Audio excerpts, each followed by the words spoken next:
Today I'm down in the basement. It's a job I've been putting off for a while, but it's now got to the point where it's the next thing to do, and that is replace the main cold water feed to the new pipe work that I've done, and also drop off a spur into the kitchen. So this is where the water comes in the basement. It's in the corner, and I have had to replace a short section here because the old water feed was up in this corner, and that's not where I need it, so I had to replace this bit of pipework when I cut that. The pipework comes along the top wall here. There is the holes there that I've drilled, and they go up into the kitchen. So there's hot water, cold water and drainage. So I'm going to need to cut my new pipe there and put a T-piece in. And then this is where it joins the original old 12mm pipework. And that goes all the way along to the end. And there's well, it's not an outside tap, it's an inside tap, but there's a tap down there. And then this little thin piece of 12mm across here is what takes the water to the rest of the house, and I'll take you to the other side of that wall. So the other side of the wall, it comes in, it tees off again. This part goes off and then goes up to feed all the toilet cisterns. So that bit can stay up to the tap. I'll cut that piece there, and then where it tees off here, it goes off, and then that goes up in the corner here to all the bathrooms upstairs. So the job today is to remove all the old pipe, replace it with the new bigger bore pipe, join onto the new pipe work that I put in, and run one up into the kitchen. So first job is to switch all the water off and drain out the water out of the pipe work.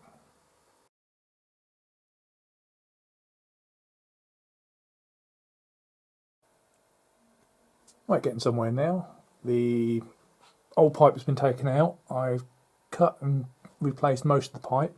This joint has still got to be soldered because that's going to be slightly moved round, take the pipe up to the kitchen.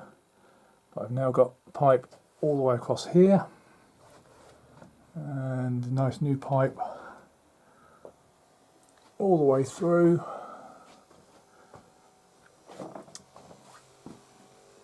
Coming out into the wine store, that links up with the pipe that feeds the toilets, and I've just got a small piece of pipe to put in here now, and then that's the one that goes up to the bathrooms. So there's a little bit of pipe to go in here. I'm just going to bend it over my knee because it doesn't quite line up. I knew it didn't last time. It's okay, it won't take very long. One little bend, it's not sharp, and the other bit I've got to do is over this side. I've got the pipe coming off the main feed, and it's going to go to the outside tap, so I've just got to put a tap and cut the old pipe and put a joiner on there. But we're getting there now. It's taken a couple of hours to get this far, so I'm quite pleased. Right, all the cold water is in. I've connected it all up. All the joints are soldered. This one got a bit messy because it's close to the ceiling. And there's no leaks. So we now have the cold water coming in the corner, going in a nice new large bore pipe, where it tees off and goes off to the garden tap, and there's a stopcock for that one there, and the pipe runs all the way across the ceiling in a straight line, and through the wall. The other side of the wall, it's done on a T-joint, carries straight along, another stop cock, and then it goes up to feed the toilet cisterns. And my little piece of bent pipe there, you can see it. Yeah, it's not my best bending, but that will do. It's only needed very slight tweaking, and then through another larger stopcock, and then it runs off up to the bathrooms. I'll now go and show you in the kitchen. Here we are in the kitchen. This is the cold water pipes coming in. There's a T on here for the dishwasher, and the other one is for the sink tap, obviously. I'm now about to start putting the hot water pipes in, which is considerably easier as it's just a straight run from here to the boiler. They're not the same distance from the wall, because I needed to get somewhere that I could get the tap in for the dishwasher, but they will all fit behind the back of the cupboard, so you won't actually see any of this pipe work.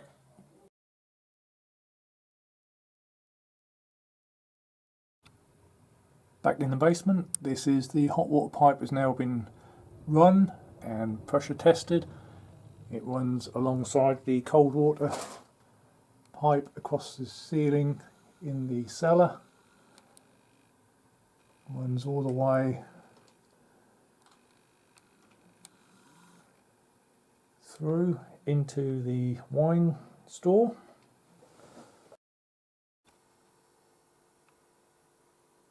And in the wine store it runs again along the ceiling. I've put a drain valve in there, so if I need to drain the hot water system down, that's the lowest point is there.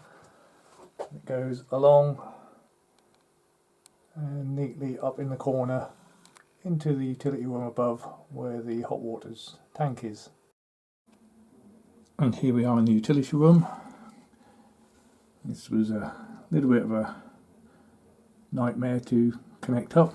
Basically we have the cold water coming in on the left here, goes up, splits off here, that one goes up, this one goes up to the bathrooms, the T comes in across, it's teed off again here, this goes along to feed the washing machine, this one comes up through a stopcock, through a pressure reducer valve, and then into the hot water cylinder, which is the big white thing here.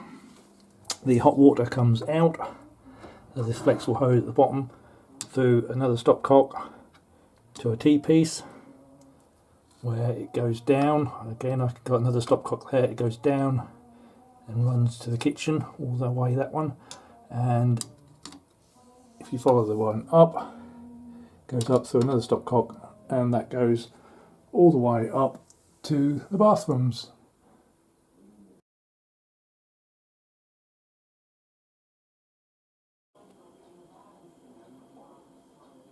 And here in the kitchen we have the pipes coming up from the cellar. The one on the left, this one is the hot water, cold water with a T off it for the dishwasher. And next to that is the drain pipe.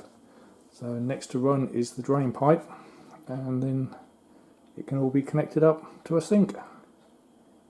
I have put the tap temporarily into the worktop so that we have hot and cold running water in the kitchen, but as we have no sink connected, we have no drain either. It's just running into a bowl at the moment, but it's hot and cold water. This is the tap in the kitchen. It's fixed to the temporary worktop so that we can use hot and cold water. And that's hot and that's cold. So we now have running water on a tap in the kitchen. We don't have a drain, but we do have water on tap.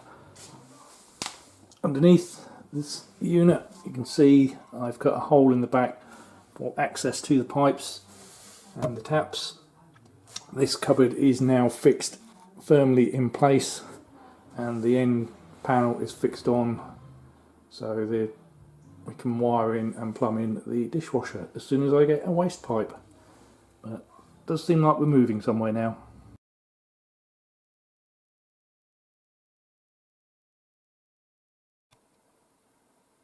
One thing that is important with running a wastewater pipe is to get the correct fall on it.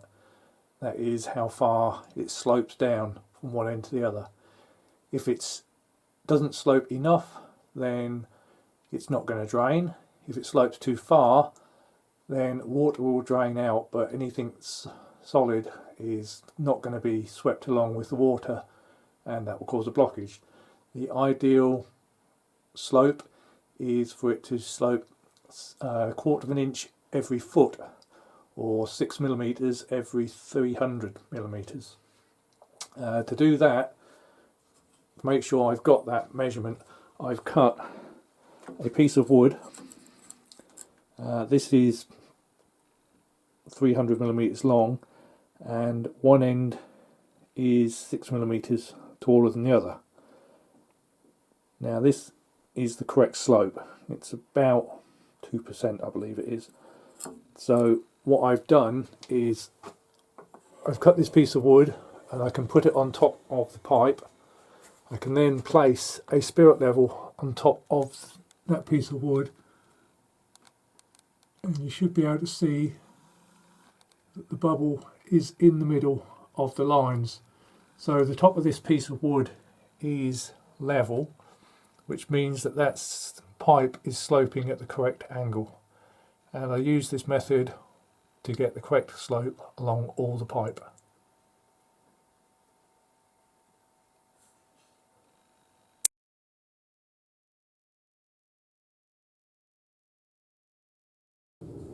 Here in the basement, it comes through the ceiling, as you can see, and next to it I have a Y piece with a blanking cap in. This is just in case I ever need to clean out a blockage. I've got access into the pipework there. It's a lot easier to just unscrew a little cap than it is to cut the pipe and fix it. The pipework runs across the ceiling next to the hot and cold pipe, turns a corner, and it goes along past another Y piece with another access point in case I need to clear a blockage in this point, and this then goes across through the wall into the wine store. In the wine store, it comes through the stone wall across the top of the doorway. It's still 6'4" head height there, so it's still above my head, and it joins into the main sewer pipe here. I was hoping to join it into this point that sticks up here, but the fall in the pipe meant it was too low when it got to here, and as we all know, water doesn't run uphill. So I put in another connector on the end here and joined it into the end of here. That should be fine. I could have just put it straight into the end of the pipe, but I wanted again to have a screw cap here to enable rodding of blockages if any ever occur.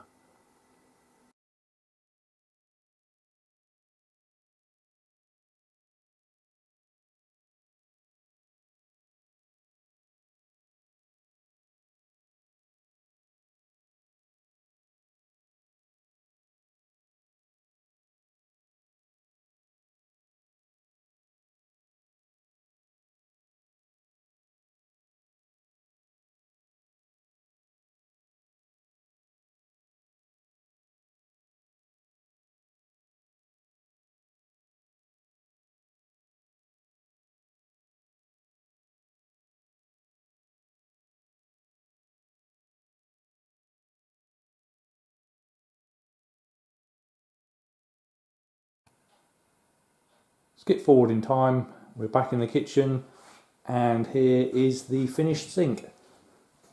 It took a day to get the cupboard to fit around the pipes and the pipes to line up, but the sink is a composite granite, so it's granite dust mixed with a resin. It's very heavy, It's nice and solid. Obviously we've got hot and cold water in 2 sinks. It's all fitted into this laminate worktop. I really struggled to find something that would match with the grey. Wood just didn't seem right. Black would have been too dark. White just looked horrible. So we've gone with this grey laminate, which has almost a concrete pattern on it. It's quite good. It wasn't that expensive. If it does mark up and scratch and gets damaged, then we'll buy another one. But I always think that you can spend a fortune on countertops and then you're stuck with it if you don't like it. Whereas at least with this, if we decide we don't like it, we can take it out, put a new one in, and all we've lost, I think this was about £80, just over 90 euros for this piece of worktop. We need some more for the other side and for the island when that goes in. But 42 days after moving in, we have a working sink.